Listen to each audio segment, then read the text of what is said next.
in terms of culturally, not just winning. There was an opportunity for a few players to become a bit more like Chelsea. And what I mean by that, Levi Colwill is sort of his bollocks, if you excuse the word, have been growing more and more, and to the point where he's he's proper sort of walking around like a few. The Stamford sink, and I am very, very excited today. I have managed to con YouTube royalty, Football Therapy, Jan the man himself, into doing a little video for me. So this is my 500 sub special, and I really appreciate you coming on. How you doing, Jan? Good, mate. You didn't con me. Don't worry. I'm here of my own accord. I'm being treated very well. Not hostage video. I'm good, mate. I'm good. Yeah, excited to talk about some Chelsea stuff. Matt's been kind enough to do some editing for me before. He's generously donated me some of his great editing work. So I'm happy to come and talk Chelsea with him and see what's going on. Oh, always a pleasure, man. Always a pleasure. I really like your new setup, by the way. It looks absolutely lovely with all the shirts in the back. Really, really Thanks, cool. Mate. So let's have a little talk about it, right? So I did a collab yesterday with an Arsenal fan, and we've dubbed the Club World Cup basically makes Chelsea the champions of the universe by extension, because we're the champions of the world, the galaxy, and the universe. Because there's no. He agreed that, did he? Did the Arsenal fan agree? I kind of made him. It was an interesting one. But basically, I would just love to know, obviously, from a commentator's perspective, especially, how you feel about the Club World Cup, and do you think it was a worthy investment of our time, and do you think that it actually tells us anything about the team? Yeah. So, I mean, financially, it was absolutely a worthy investment. That's not up for dispute, really, because they'd been earmarking that for over a year ago, that they were going to take it seriously, the club, due to the finances. Yeah. And if you win it, you earn a lot. And we won it. In terms of how I felt about it, I progressively cared more and more and more. I was very consistent on saying, I think the trophy looks cool. I do think, I know it's like a sort of classic. It's made by Tiffany's jewelry, and it all kind of there's an unsavory element to it. The whole Infantino Trumpian project thing, and there's yada yada yada. But ultimately, my inner child almost thought it looked cool. Do you know what I mean? I was like, that looks like a cool trophy. I want Chelsea to win that. Definitely.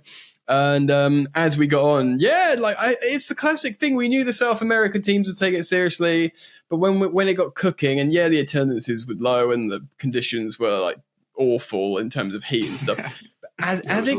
It was a lot. Yeah, as it got going, I was like, it's not just the South Americans. Everyone cares about this. Everyone wants to win, And it didn't just seam about. I know players get the bonuses and stuff, but it seemed like more. And to sort of round off and what you were saying, it is pertinent for us because we are that young team that's coming together. We sort of reached a crescendo at the end of the season with the Champions League qualification, that good run, the great performance in the final against a good team in Betis in the Conference League, the feeling of lifting a trophy for the young team. Again, I was consistent. I was consistent on that. I was like, that's huge for a young team winning trophies together. I know you spoke to an Arsenal fan. That Arsenal core probably haven't lifted. The FA Cup was Aubameyang and them, man. Do you know what I mean? So they haven't lifted the trophy yet. Already, this young Chelsea team have. They lifted two. So I think it does mean a lot because it sort of rode the crest of the wave of that success, and it means if PSG won it, it would have been another.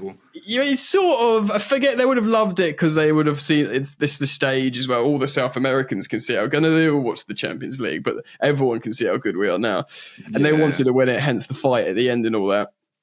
But it did kick off, but I think it means so much more. It's so much more valuable to us, not just financially, because obviously it makes money, and PSG made enough money this last campaign. But in terms of the value of what that did for this Chelsea team, sportingly and in confidence, and chemistry and culturally in the team, is massive. So in a long-winded way, Matt, essentially, financially and developmentally, I'm just massively in. I mean, look, also we can look back. I do think it will get bigger, this iteration of the Club World Cup. I think it will become 100%. An important, 100%. It will become a big trophy, and we will always be the team that won the inaugural one, and it will be that anecdotal, it was that really young Chelsea team that blew everyone's minds against the odds in the final. And that story is etched in stone, which means more as well. So, yeah, massive.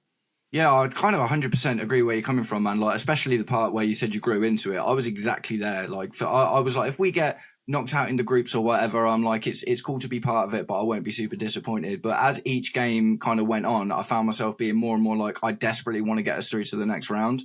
And I think it's really important as well, because I think throwing the likes of Liam Delap and João Pedro into a competition with some actual fire behind it and like a real reason to win it, kind of like it was like a enhanced super quick preseason, wasn't it? Like they kind of already feel like part of the team now. Do you know what I mean? We don't need to just put them through preseason and then tentatively start putting them in. I'd be surprised if we don't see João Pedro up top for our first Premier League game. Do you know what I mean? So I think that in terms of that, that's something else we got out of it. And for the final, man, the absolute fire in the final, like you said, everyone was taking that so seriously. And it was just a bit mad, wasn't it? Like, obviously, I think the general thing with neutral fans is if you're not in it, you're not really bothered. Do you know what I mean? So the general consensus of the outside look of the Club World Cup is it was a lot of pageantry and a bit performative, and it's, not super important. But I 100% agree with you, man. I think in the next few years, I think this will be a huge competition. And I think in the next decade or so, it could be Champions League level. Possibly, yeah. I'd also like to add as well, like in terms of culturally, not just winning, there was an opportunity for a few players to become a bit more like Chelsea. And what I mean by that, Levi Colwill is sort of his bollocks, if you excuse the word, have been growing more and more, and to the point where he's he's proper sort of walking around like a future Chelsea star now and a leader, like champions of the world, best team in the world. You got Reece James saying in the pre-match presser, everyone's bigging up our opposition, but we're going to win it. Do you know what I mean? Like, and even Maresca, when he shut up Jacob Steinberg in his pre-match presser as well. Like, who said that? I just let him stew in the silence. Like, it's becoming a little bit more like, ooh, we're starting. It's not Graham Potter like sort of all shruggy and nice. It's starting to percolate as, do you know what I mean? It's starting to like percolate and feel like a Chelsea manager, a Chelsea squad again. And a team, ultimately, this was throughout all the difficulties, the turbulence, the transition. The biggest issue, I think, that Chelsea fans were struggling with was this sort of like an existential crisis of connectivity with a squad. Yeah, largely due to turnover. How are these players supposed to bond? And now they're like, this is my team. I see my team. And this is Chelsea as well. Like Chelsea, everyone has certain elements of what they like in their team historically. And I'm starting to see elements of Chelsea in this young squad, which is massive. Yeah, I 100% agree, man. It's like, the spine is definitely coming together now as well, isn't it? Like there are those few players amongst all of the tumultuous seasons that we've had over the last few years.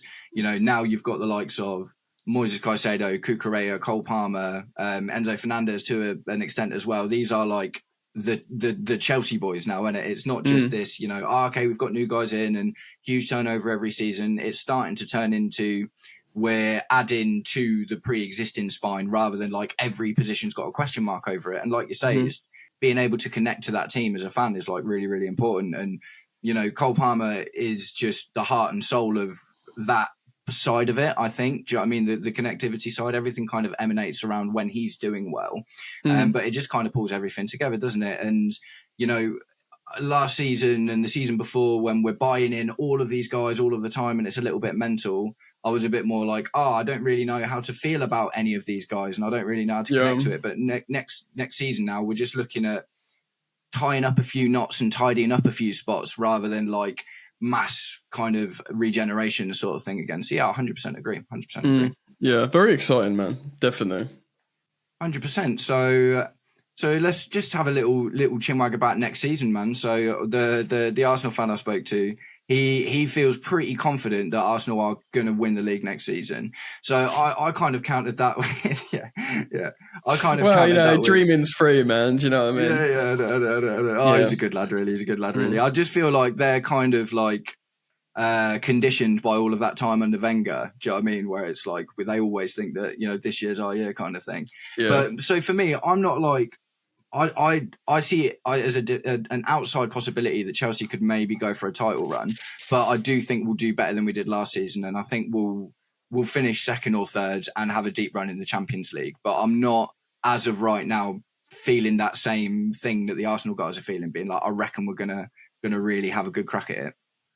Yeah, so I mean, it's with Arsenal, they're entitled to be confident because they've been consistently second. So they're like, but like, I mean that respectively, respectfully. Yeah, no, of course.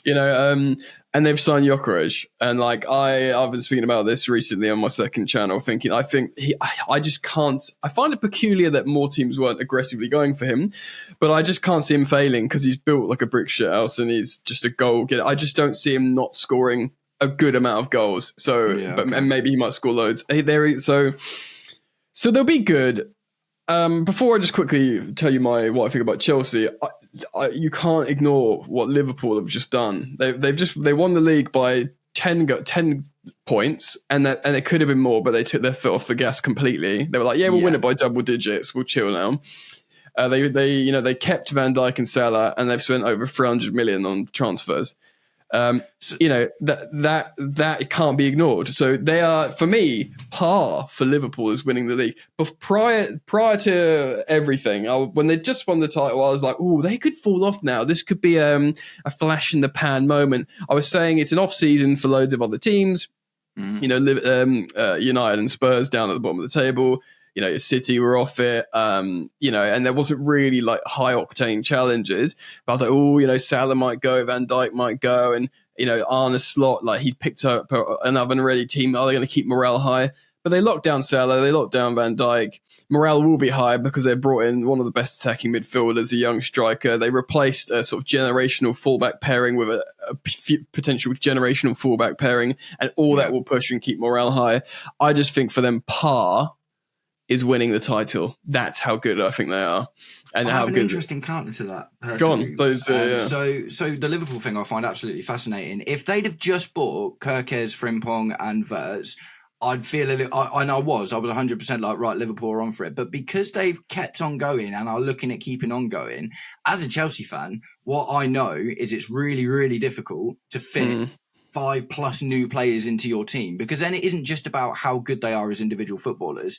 Sure. All of them are going to be moving to a new country and they've got a new manager, and they're not just going to be able to play exactly the same way that Liverpool did last season. So if I'm honest, I was like you after the first three. I was like, do you know what? I think Liverpool are on for it again. But this is turning into a massive rebuild, and if anyone knows how difficult that can be, we do. Yeah, but I'd counter that, and I'd say we brought in an entire new team of children. They've got Alisson, Van Dijk, Salah. They'll keep Cody Gakpo. They'll keep robust, good midfielders. And you said they're bringing in Kirkes, who tore up in the Premier League last season. Frimpong speaks fluent English, I'm assuming. This is not bringing in some like 15-year-old South Americans in a team of 22 new children. This is a core of experienced players. Other players that come in the Premier League, Florian Wirtz and Frimpong have got a really good relationship between them already. I just don't think I think that will. I know what you mean. Like if they all started immediately, which I'm not sure they will, by the way. I think they're balancing it just right. My actually biggest concern would be how they're going to play, because historically they've played 4-3-3 with a robust functional midfield, and they've just brought in a mercurial number 10. So surely they're going to change how they play it, because you don't just switch out. You don't just switch out Szoboszlai for Wirtz in that current system. So that would be my question. Same for Frimpong and Trent as well, to be honest. Because he's like, but he said a wing back, but he says like, I can play. I am a right. Whether he's saying this for like the PR, but he's like, I'm a right back who's been playing right wing, whatever. But I just think there's so much talent there. It'll be a test of Arne Slot, because he came in with no signings. £10 million Chiesa didn't feature. He did wonders, but I think again, I'm so mindful of not trying to denigrate his excellent work, because what he did with Gravenberg was really impressive. Unbelievable. Like, it's a really great piece of coaching. But I did always say, if there's one team that's oven ready to do well with just a new voice in the dressing room, it's Liverpool, because of that squad. 100%. So I don't want to denigrate him, but to pick up on Chelsea, because I'm mindful we don't have forever. So Chelsea, I'm not going to... everyone's talking about how much better we've got to get, but we are now in the Champions League. This isn't like completely switching the 11 in the Conference League. It is like, right, you're going to be playing big games all the ruddy time. People are going to get tired. And that's going to be a huge new test again for this young team. And you've just come off a really long extended summer where you all went right to the very end in the Club World Cup in horrible hot conditions. So there's so much to consider. I think the challenges will be pretty profound comparatively. So I'm not going to go too crazy. What I do think is we haven't got over 74 points or something since we won the league in 2017. Right, so okay, that's interesting. Yeah. So the way I look at it is we've just had 69 points, which was 6 points on top of what Pochettino did. If we can do that again and get to 75 points, that's the way I'm looking at it. If we can get to 75 points and above, which doesn't sound crazy, it sounds totally doable, and be a respectable performer in all the competitions we're in.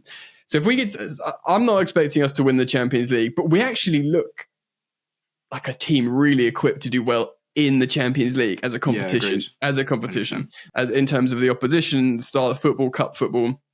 So, get to the quarters and beyond, maybe like in the league phase, in this new league phase, throw our weight around a little bit, slap some people up, show that we are a good team. Oh, yeah, they did just win the Conference League, the Club World Cup. Oh, shit, Chelsea are good, Announce ourselves more in that on that stage and, don't disgrace ourselves. Don't do a Real Madrid and lose like 5-1 to Arsenal. That's tragic. So, yeah, basically, represent ourselves good in the Champions League, get to 75 points and above, and go further in the cups. Because we're trophy winners now. So if we can pick up a League Cup, great. Basically, that would be my target, I think. I like the 75-point angle. I haven't really thought about it like that, but that's a good shout, man. And it is about incremental improvements, isn't it?